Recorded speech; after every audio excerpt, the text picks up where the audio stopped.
Pembubaran pesta minuman keras ini sempat diwarnai histeris seorang warga saat pemuda ini hendak dibawa ke kantor polisi. Suasana kembali kondusif setelah pemuda tersebut berhasil ditenangkan. Pembubaran pesta minuman keras dilakukan karena dinilai melanggar protokol kesehatan di masa pandemi COVID-19. Pelanggaran ini yakni membuat adanya kerumunan warga yang berpotensi terjadinya penularan COVID-19.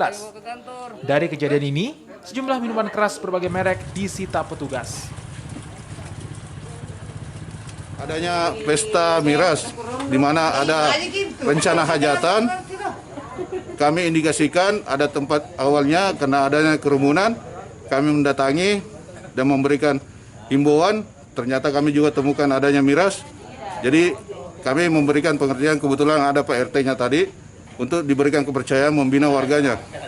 Jadi untuk warga yang ada, kami bubarkan untuk kembali ke rumah masing-masing. Demikian Pak.